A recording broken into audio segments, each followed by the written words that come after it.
we were, I guess our crew was formed in Salt Lake City.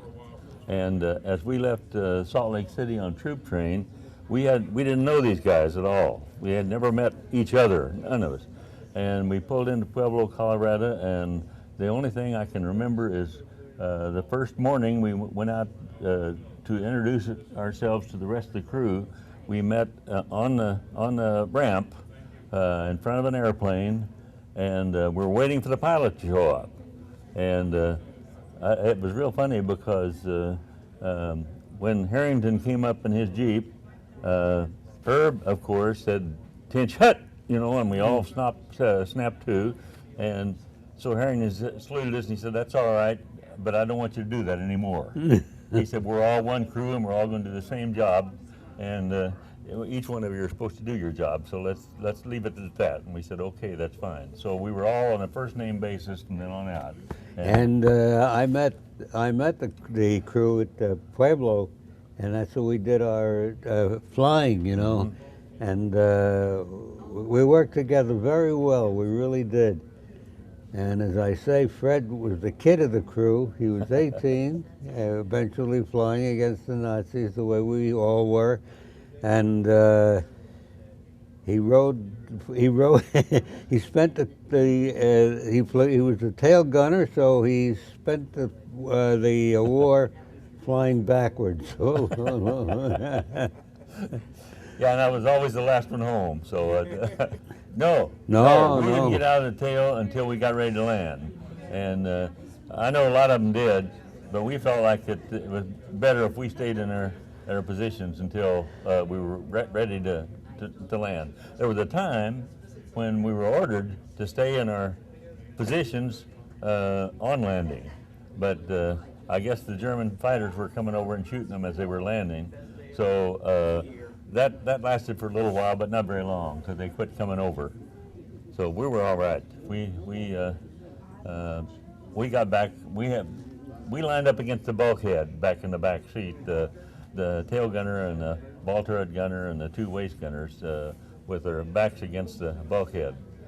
And by the same token, when we were landing or taking off a landing, the bombardier had to get out of the nose and go stand on the flight deck. And I don't think I had a seatbelt. I can't recall having had a seatbelt. No, we didn't know what seatbelts were. I didn't have a seatbelt. I'll tell you, this guy knew his job too. He did a heck of a job when he was over there. Thank you. So. Thank you. Who was your navigator? Lloyd Ennis. Lloyd Ennis was from North Carolina, and he could. I know one time a pilot called up and he said, "Lloyd, where are we?" And he said, "Somewhere over Europe, I think." And, so he said, "Well, give me a heading home," and he gave him a heading, and he split the runway. He knew exactly where we were. Bob Harrington. He was our first pilot, and he was flying with another crew and was shot down on August 15th, 1944. And we really felt the loss. His best friend then was flying, his crew was flying with, let's see, I can't think of the name of the pilot. Monroe, another pilot. With Monroe. And they were shot down the same day. So we ended up having Greenwood as our pilot.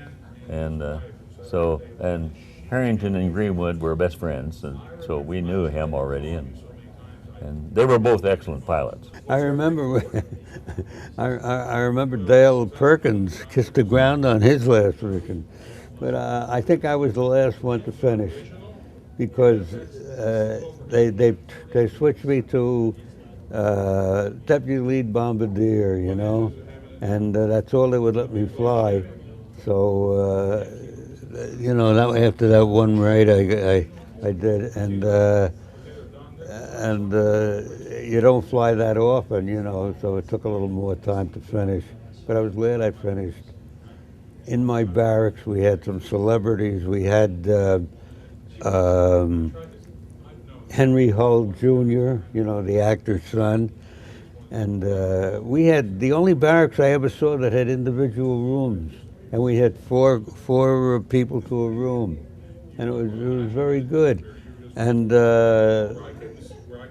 we had somebody else. Oh yeah, I was the last one in my room, and 3 other officers joined us in that room, and one of them was Chuck Davey, who later was a pugilist, and he was on a lot of, you could see him a lot on TV, you know.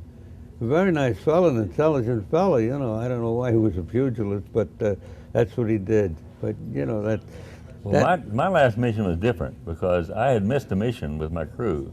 My brother came from, he was in infantry, and he was coming over to, I knew he was, because he was on the East Coast, and I knew he was coming, so I asked the Red Cross to keep track of him.